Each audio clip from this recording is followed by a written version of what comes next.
حضرت عمر کی شہادت ہے. یہودی بول اٹھا, کافر بول اٹھا, اگر 6 مہینے عمر دنیا میں اور رہتے تو دنیا میں کوئی کافر موجود نہ ہوتا. 6 مہینے. اور جب اس بطل جلیل کا جنازہ اٹھا, اللہ بخاری پڑھیے نا, اللہم ارزقنا شہادتا فی سبیلک, اللہ بسترے کی موت نہ دینا, شہادت کی دینا. عمر شہید ہوئے, مسجد نبی میں نماز پڑھاتے, اور جب جنازہ اٹھا تو مدینے کا پھر پیچھے جو دلیر بچے وہ مولا علی تھے. مولا علی, جناب عمر کا جنازہ اٹھا تو سب سے پہلی ہائے جو نکلی وہ حضرت علی کی زبان سے نکلی, اور حضرت علی کی ساری داڑھی آنسوؤں سے بھر گئی. لوگوں نے کہا کہ علی کیا ہوا؟ فرمانے لگے تم دیکھ نہیں رہے جنازہ کس کا اٹھا ہے, پلٹ کے دیکھو تو صحیح, تم پتہ نہیں یہ کون گیا ہے. کہ حضور کیا ہوا؟ آپ فرمانے لگے عمر اس طرح کے کام کر کے گیا ہے, اب ان کے رستوں پہ کون چلے گا؟ کون اس کے جگر راہ وفا میں نقش ایسے چھوڑ آیا ہوں, میں جس منزل سے گزرا ہوں وہ اب تک یاد کرتی ہے. حضرت علی حضرت عمر کے جنازے پہ کھڑے ہو کے کہتے ہیں اللہ مجھے اس طرح کے عمل کرنے کی توفیق دے جس طرح کے عمر کر کے گیا. میرے بھائی, بطل عزیز, بطل حریت حضرت عمر رضی اللہ تعالیٰ عنہ, جو اپنی زندگی انقلاب والی گزار کے گئے. عمر جب دنیا سے گئے تو 80 دینار کا قرضہ تھا, 22 لاکھ مربع میل کا حکمران, اور اپنے بیٹے سے کہنے لگے بیٹے کوشش کرنا تیرے خاندان والے مل کے میرا قرضہ اتار دے, میری قبر پہ بوجھ نہ رہے, اور اگر خاندان والے مدد نہ کریں تو میرے دوستوں سے بات کرنا, وہ مدد نہ کریں تو پھر علی سے بات کرنا.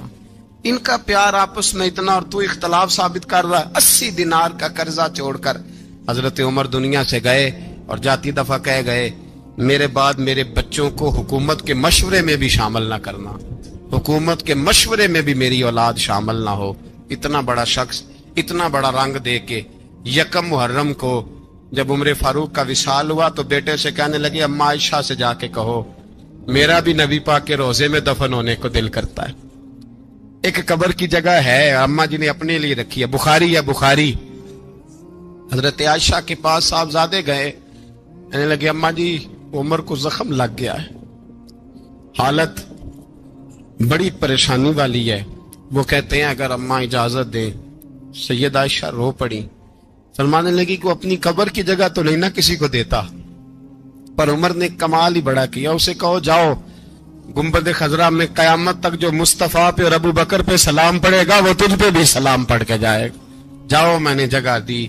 اعلیٰ حضرت فاضل بریلوی رحمت اللہ علیہ فرماتے ہیں وہ عمر جس کے آداب شیدہ شکر, اس خدا دوست حضرت پہ لاکھوں سلام, اس خدا دوست حضرت پہ. آپ یقین کریں ممبر پہ بیٹھا ہوں, حضرت عمر کا جب نام لیتا ہوں تو میرے وجود کے رونگٹے کھڑے ہو جاتے ہیں. حضرت عمر کی زندگی جب پڑھتا ہوں تو لگتا ہے خدایا ایسے شخص بھی دنیا میں آئے. کہ حضرت عمر رضی اللہ تعالیٰ عنہ کا آج یوم شہادت ہے. میرا تو دل کرتا تھا کہ فجر سے باتیں شروع ہوں اور سارا دن ہی عمر کی باتیں ہوتی رہیں, سارا دن جناب عمر کی باتیں, سارا دن. اس لیے کہ ذکر جناب عمر کا ہوگا پر راضی اللہ کے رسول ہوں گے. میرے رسول پاک علیہ السلام سب کے لیے ہی دعا مانگتے ہیں نا, حضور کی دعا عام ہے, لیکن مصطفیٰ کریم نے کعبے کا غلاف تھام لیا اور غلاف کعبہ کو حضور نے سینے سے لپٹایا اور سینے سے چمٹا کے کہا اللہ میں نے تو کبھی سوال ہی زیادہ نہیں کیے, میں کرنے آیا ہوں, مجھے عمر دے دے, عمر دے دے. حضور نے مانگ کے لیا.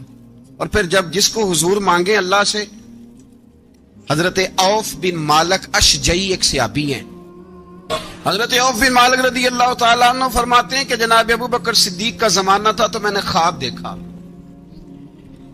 میں نے خواب میں جناب عمر کو دیکھا, اور میں نے دیکھا کہ کوئی کہنے والا کہہ رہا ہے کہ عمر وہ ہے کہ اللہ کے رستے میں کوئی اسے جتنا مرضی برا بھلا کہے یہ پرواہ نہیں کرتا. کس کے رستے میں؟ بولے سارے. اس کا مطلب ہے اللہ کے رستے میں لوگ برا بھلا بھی.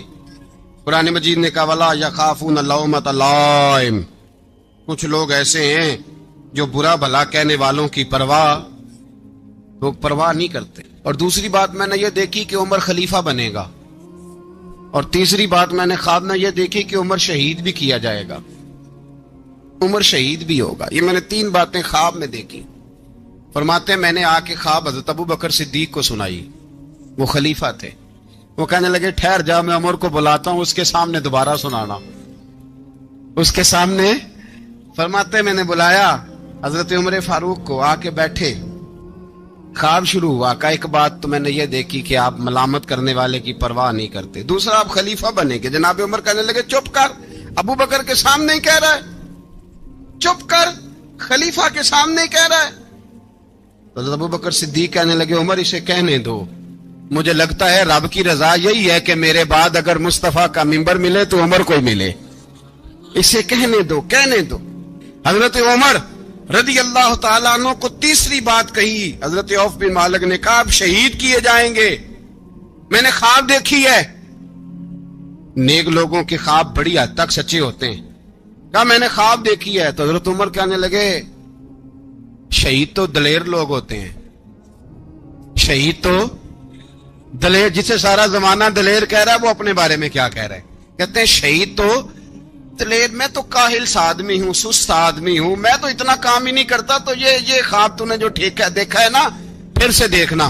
تو ابو بکر صدیق فرمانے لگے عاجزی نہ کر، انکساری نہ کر، تو جو کہہ رہا ہے ٹھیک کہہ رہا ہے، لیکن مجھے سن کے شکر بھی ہوا ہے اور افسوس بھی ہوا ہے۔ افسوس اس بات کا کہ تیرے جیسا بطل عظیم چلا جائے گا، اور شکر اس بات کا کہ رب تجھے زندگی بھی اعزاز والی دے گا، اور شہادت کی موت دے کے اللہ تجھے موت بھی عزت والی عطا فرمائے گا۔ اللہ موت بھی تجھے عزت والی دے گا، تجھے کاہلوں جیسی موت اللہ۔ حضرت فاروق اعظم رضی اللہ، او بھائی یہاں تو اس زمانے کا سب سے بڑا مسئلہ پروٹوکول ہے۔ ہم چھوٹے طبقے سے لے کر بڑے سارے پروٹوکول کے قائل ہیں، پر حضرت عمر رضی اللہ تعالی، حضرت عمر کی سادگی اور پھر جناب عمر کی عاجزی، جب انسان اپنے اوپر سوار کر لیتا ہے نا، سوار کر لیتا ہے، میں بدکار پرانا خادم، کسے در ملی نٹ ہوئی، تے واصف یار نے نظر جو کیتی تے واصف ہی ہو۔ میں اکثر سوچتا ہوں حضور نے جہاں بھی کہا نا، فرمایا میرے بعد نبی ہوتے تو خطاب کے بیٹے عمر ہوتے۔ حضور نے فرمایا عمر جس رستے سے جاتا ہے شیطان وہ رستہ بدل جاتا ہے۔ نبی پاک صلی اللہ علیہ وسلم نے فرمایا میرا عمر وہ ہے کہ اس کی زبان پر حق جاری ہے۔ حضور علیہ السلام نے فرمایا 950 سال حضرت جبریل میرے عمر کی شان بیان کریں تو ان کی عظمت ختم نہیں ہوتی۔ 950 سال جبریل عظمت بیان کرے تو ختم نہیں ہوتی۔ یہ بات ہے حضرت عمر کی، اور فرمایا عمر ابو بکر کی نیکیوں میں سے ایک نیکی ہے، یہ شان ہے اب عمر فاروق رضی اللہ تعالیٰ عنہ کی۔ حضور نے فرمایا میرے بعد نبی ہوتے تو عمر ہوتے، جس گلی سے عمر آئے شیطان رستہ بدل جائے۔ میرے عمر فاروق کی شان 950 سال بیان ہو تو ختم نہ ہو۔ عمر کی زبان پر اللہ حق بیان کرتا ہے، جو عمر کہتا ہے وہی رب کر دیتا ہے۔ حضور ساری زندگی فضیلتیں بیان کرتے رہے، عمر جواب میں کیا کہتے ہیں؟ کوئی بتائے نا کہ یہ والی حدیثیں کبھی عمر نے بھی روایت کی ہوں کہ حضور نے میرے بارے میں یہ کہا ہے۔ یہ روایتیں وہ روایت نہیں کرتے، ان سے جب لوگ کہتے عمر تیری بڑی بات ہے تو عمر رو پڑتے، کہتے میں تو اونٹ چرانے والے باپ کا بیٹا ہوں، میں تو اونٹ چرانے والے باپ کا بیٹا، اونٹ چرا۔ اس سے آگے عمر گئے ہی نہیں ساری زندگی، اس سے آگے لفظ ہی نہیں ادا کی۔ اور میں تو بھائی اونٹ چرانے والا، میرا باپ تو اونٹ چرایا کرتا تھا، 10 اونٹ تھے، میری ڈیوٹی ہوتی تھی، سنبھالے نہیں جاتے تھے، ابا ڈنڈوں سے مارتا تھا۔ ساری زندگی عمر حج کرنے گئے، ایک خشک تنا کھجور کا عمر فاروق رضی اللہ تعالیٰ عنہ نے اس کو اپنے کلاوے میں لیا، رونے لگے۔ لوگوں نے کہا عمر کیا ہوا؟ فرمانے لگے یہاں میں اونٹ چرایا کرتا تھا، یہاں میں اونٹ چراتا تھا، 10 اونٹ سنبھالے نہیں جاتے تھے۔ دیکھو رسول اللہ کی شان، آج ساری امت چلانے کا طریقہ عطا فرما دیا ہے، ساری نظریے سے پیار۔ یار پیسہ کس کو برا لگتا ہے؟ سارے صحابہ مل کے آئے، کہنے لگے عمر فاروق سے کہنا ہے نبی پاک کے زمانے میں تو ظاہراً غربت تھی، ابو بکر کے دور میں بھی غربت تھی، اب تو بڑا محال ہے۔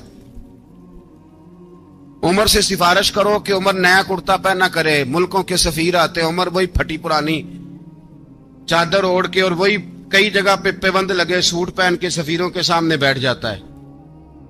عمر کو مشورہ دو, طے ہو گئی بات. سب نے جب مشورہ دے لیا تو سارے کہنے لگے یہ بتاؤ شیر کی مونچھ کو ہاتھ کون لگائے گا؟ کہنا کس نے ہے؟ بندہ بھی تو ڈھونڈو نا.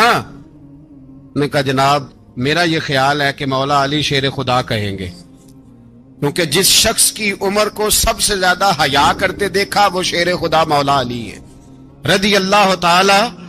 علی کہیں گے اس لیے کہ جناب علی تو کئی دفعہ جب گفتگو کرتے تھے تو حضرت عمر چپ کر جاتے تھے اور فرماتے تھے علی نہ ہوتا تو میں ہلاک ہو جاتا. تو کہا علی سے کہو. جناب علی شیر خدا کو بلایا. کس کام کے لیے جی؟ اللہ اکبر. یہ ذرا اپنے اس دور پہ اس بات کو ذرا لاکا جناب ان سے کہیں کہ زیادہ نہیں ایک کرتا نیا پہن لے. سفیر آتے ہیں وزیر آتے ہیں تو ایک کرتا نیا پہن لے. حضرت علی کو بلایا. آپ فرمانے لگے کوئی اور بات ہوتی تو میں کہہ دیتا, یہ والی میں نہیں کہہ سکتا. کوئی اور ہوتی تو میں عمر کو کئی دفعہ کہہ دیتا ہوں, جلال میں بھی تو سن, یہ والی میں نہیں کہہ سکتا. میں تمہیں ایک مشورہ دیتا ہوں. کہ وہ کیا؟ کہنے لگے سیدہ عائشہ صدیقہ سے کہو, وہ مومنوں کی ماں ہیں, عمر ٹالے گا نہیں. اماں جی سے جا کے کہا اماں جی نیا کرتا عمر سے کہیں پہن لیں. وزیر آتے ہیں بڑے بڑے لوگ تو چلو کوئی حرج نہیں. اماں جی نے کہا اچھا کوئی بات نہیں میں بلا لیتی ہوں. جناب عائشہ نے پیغام بھیجا. جب خادم نے کہا نا مصطفیٰ کے گھر سے پیغام آیا ہے, تو 20 لوگ بیٹھے تھے. عمر کانپتے ہوئے اٹھے, کانپتے دوڑے. حضرت عائشہ پردے میں تھی تو فرماتی ہیں عمر اتحیات کی حالت میں بیٹھ گئے. کہا اماں جی دیر تو نہیں ہو گئی مجھے آنے میں؟ کہا نہیں ٹائم پہ آ گئے ہو. کس لیے بلایا تھا؟ کہا عمر دیکھو غربت کے معاملات اور ہوتے ہیں, جب اللہ آسانی دے تو کوئی چیز استعمال کرنا حرام نہیں ہوتی, اگر حرام ہے تو بتاؤ. کہا نہیں اماں جی حلال ہی ہے. تو فرمایا پھر اتنے سفیر آتے ہیں مشیر آتے ہیں, اب تو مال غنیمت بڑا آتا ہے, ڈھیر لگ جاتے ہیں مسجد میں, تو چل ایک نیا کرتا تم بھی پہن لیا کرو. اور آپ نیا کرتا پہنو گے تو دھاک بیٹھے گی غیروں پر.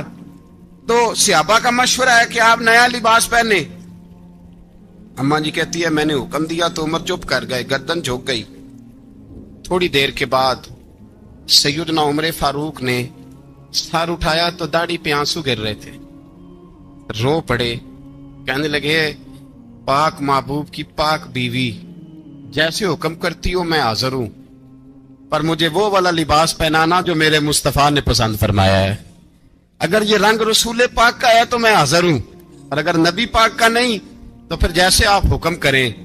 جناب عائشہ کہتے ہیں عمر روئے تو میں زیادہ روئی, میرا پلو بھیگ گیا آنسوؤں سے. میں نے کہا عمر آپ جائیے. عمر یوں نکلے تو جو صحابہ کھڑے تھے وہ کونے میں تھے, سارے آ گئے. کہا اماں جی کیا بناؤ؟ فرمایا بھائی تم سب جو باتیں کہتے ہو وہ اپنی جگہ ٹھیک ہیں, پر عمر جو بات کرتا ہے وہ سب سے زیادہ ٹھیک ہے. عمر جس پہلو پر بات کرتا ہے وہ یار ایسی عاجزی, ایسا رنگ, ایسا انداز, ایسا طرز حیات, ایسی زندگی. اولاد کے معاملے میں لوگ بزدل ہو جاتے ہیں, بزدل. پر حضرت عمر کا بیٹا مصر گیا, وہاں سے کمائی کر کے لایا, تجارت کرنے گیا, لاکھوں کا مال. کون سا باپ ہے دنیا میں جس کا بیٹا باپ سے پیسے لے کے آئے تو ابا تفصیل پوچھے کہ بیٹا کہاں سے کمائے, کہاں سے لایا, کتنے ملے, کیوں آئے؟ کون سا باپ تفصیل پوچھتا ہے؟ ابا تو کہتا لا صحیح اور تعریفیں کرتا ہے میرا بیٹا بڑی کمائی کرتا ہے. کبھی پوچھا ہے اس سے کہ ڈیوٹی صحیح دیتا ہے کہ نہیں؟ کبھی پوچھا ہے کہ تو ایمانداری کی روزی لاتا ہے کہ حرام کی کماتا ہے؟ یہ باپ کی ذمہ داری ہے, یہ اماں کی ذمہ داری ہے. پھر کہتا ہے بیماری کیسے آ گئی, پریشانی کیسے آ گئی؟ تو نے کبھی سوال کیا اپنی اولاد سے؟ حضرت عمر فاروق رضی اللہ تعالیٰ عنہ کا بیٹا مصر سے پیسے کما کے لایا تو جناب عمر نے بلایا, فرمایا بیٹے اتنی تو تیرے پاس راس ہی نہیں تھی, تھوڑے سے تو پیسے لے کے گیا تھا, اتنی کمائی کیسے ہو گئی؟ اتنے تو پیسے نہیں تھے صاحب, کہاں سے کمائی لائے؟ اس نے کہا ابا جی وہ جو میرے چچا ہے نا مصر کے گورنر, آپ کے دوست, انہوں نے میری مدد کی ہے. فرمایا جتنے لوگ گئے تھے سب کی ہے مدد اس نے. کہا نہیں صرف میری کی. فرمایا تیری کیوں کی؟ تیری کیوں کی؟ کہا حضور آپ کے دوست ہیں. فرمایا چپ کر حضور انہوں نے مجھے اتنے پیسے دیے, میں نے کاروبار میں ڈالے تو نفع آیا تو میں ان کی رقم دے کے. فرمایا خاموش ہو جا, باقی جتنے لوگ گئے تھے سب کی مدد کی اس نے؟ کہا نہیں حضور صرف میری کی. فرمایا اس نے تیری مدد نہیں کی, اس نے خلیفہ کے بیٹے کی مدد کی, اس لیے کہ وہ خلیفہ کو اپنے حق میں نرم کر سکے. فرمایا آدھا مال تیرا ہے, آدھا مال غنیمت کا ہے, مال خزانہ کا ہے, مسلمانوں کا ہے, اس لیے کہ تو جو وہاں سے مال کما کے لایا ہے وہ اپنے باپ کے خلیفہ ہونے کی وجہ سے کما کے لایا ہے, لہذا رکھ ادھر. یہاں کہتے ہیں کدھر سے آیا, کیسے آیا, کون سا حساب دیں, کیا کریں؟ او بھائی حضرت عمر رضی اللہ تعالیٰ عنہ کا اپنی اولاد کے بارے میں یہ رنگ ہے. ایک جنگ سے نا خوشبو آئی, خوشبو بڑی مہنگی ہوتی تھی, عرب میں خوشبو آج بھی بڑی مہنگی ہے, وہ زیادہ استعمال کرتے ہیں. میری باتوں کی سمجھ آ رہی ہے میرے بھائی؟ بڑی مہنگی خوشبو تھی. جب وہ خوشبو آئی تو حضرت عمر نے کہا, گھر میں پہلے پہنچی حضرت عمر کے, چونکہ زیادہ عورتیں استعمال کرتی تھی گھر کے اندر خوشبو, مرد بھی لگاتے تھے. حضرت عمر نے اپنی بیوی سے کہا, آپ کی زوجہ تو تھی وہ بڑی خوشبو کو پسند کرتی. حضرت عمر نے اپنی زوجہ سے کہا کہ خوشبو لاؤ, میں نے ایک عورت کی ڈیوٹی لگائی ہے, وہ خوشبو تول تول کے نا تو بھائیسا برابر صحابہ میں بانٹ دے گی. تو آپ کی زوجہ کہنے لگی کسی بی بی کی ڈیوٹی لگانے کی کیا ضرورت تھی, میں جو موجود تھی میں بانٹ دیتی ہوں تول کے بھائیسا برابر. آپ نے فرمایا نہیں تو رہنے دے, فلانی بی بی بانٹے گی. حضور میں نے بھی بانٹنی ہے, میرے پہ کچھ حق ہے؟ آپ نے فرمایا نہیں, تو تفصیل نہ پوچھ, تو خوشبو دے دے, کوئی اور بانٹے گی. خاتون کھانا تھی نا, کہنے لگی نہیں مجھے بھی آج آپ کو بتانا ہی پڑے گا کہ کوئی جو بانٹ سکتی ہے تو میں کیوں نہیں بانٹ سکتی. زوجہ کہتی عمر نے بات کی تو میری چیخیں نکل گئیں. حضرت عمر فرمانے لگے جب تو خوشبو بانٹے گی نا تیرے ہاتھوں کو بھی لگے گی, تیرے دوپٹوں کو بھی لگ جائے گی.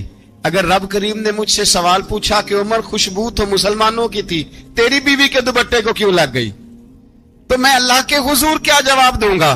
اگر اللہ نے یہ سوال کیا کہ تیری بیوی نے کیوں لگائی, وہ تو حصہ تھا مسلمانوں کا, تو نے تیری بیوی نے کیوں لگائی؟ تو فرمایا میں نہیں چاہتا کہ اللہ کے حضور مجھے اور تجھے باز پرس ہو, لہذا کسی اور کو بانٹنے دے.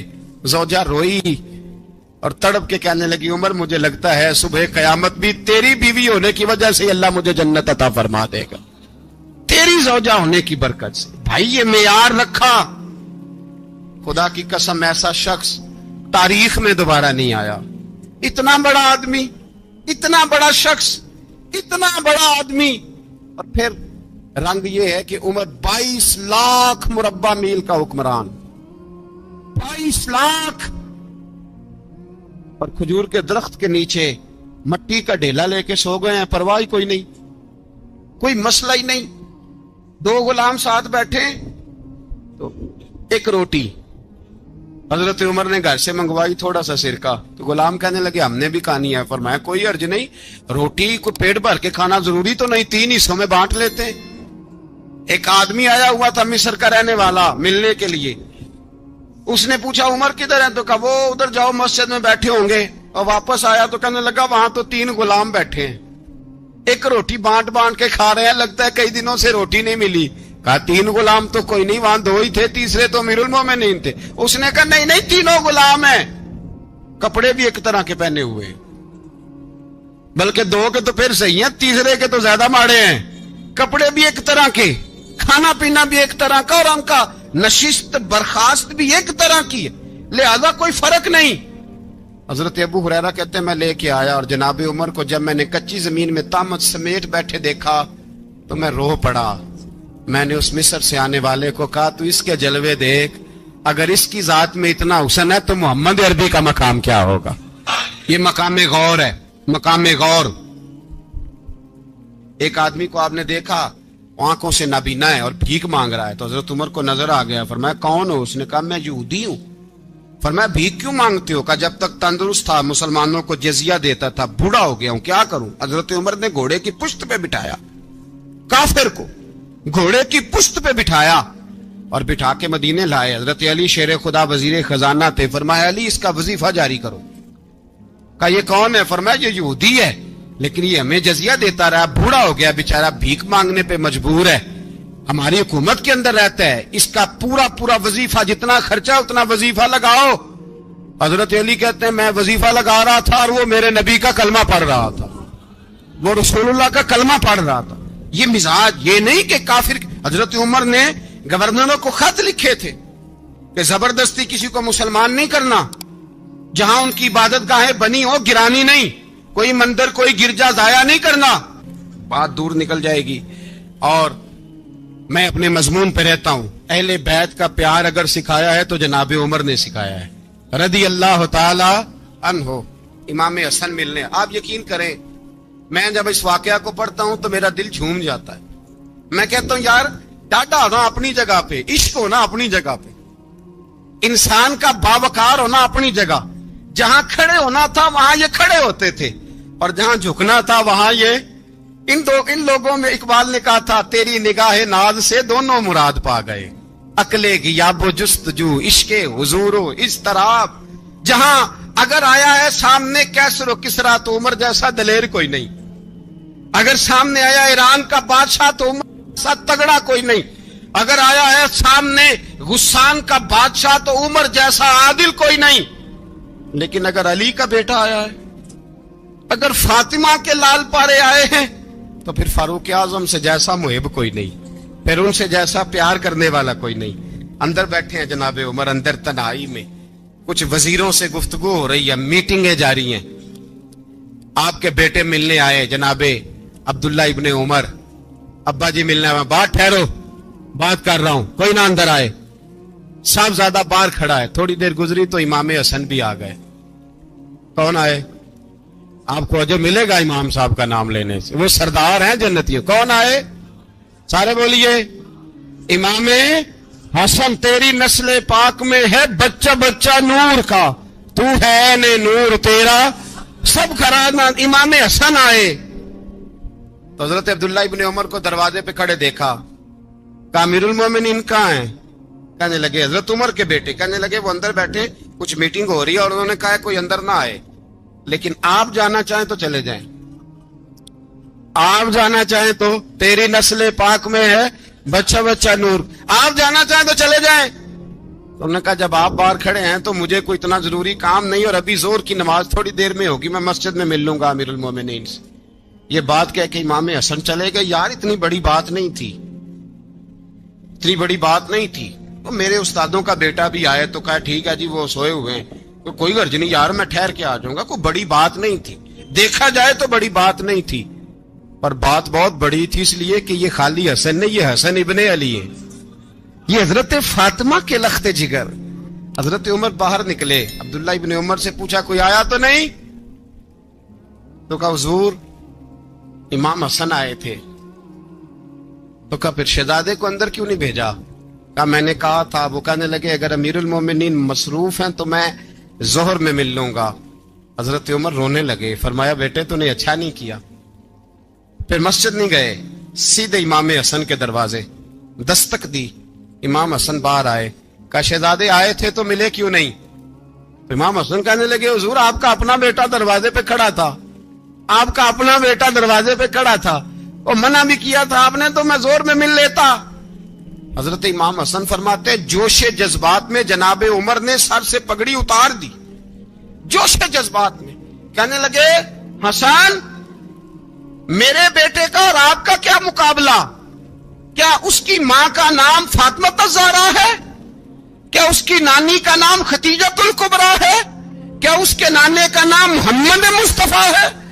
آپ کا اور اس کا کیا مقابلہ؟ پھر رو پڑے اور کہنے لگے بیٹے میں مکے کے صحراؤں میں اونٹ چرایا کرتا تھا، یہ جو میرے سر پر عزت کے بال ہیں یہ تیرے نانے کے اگائے ہوئے، میں مکے کے خبردار شہزادے خبردار۔ او بھائی اہل بیت نبوت کے ادب کا رنگ اگر سکھایا ہے تو سیدنا عمر نے سکھایا ہے۔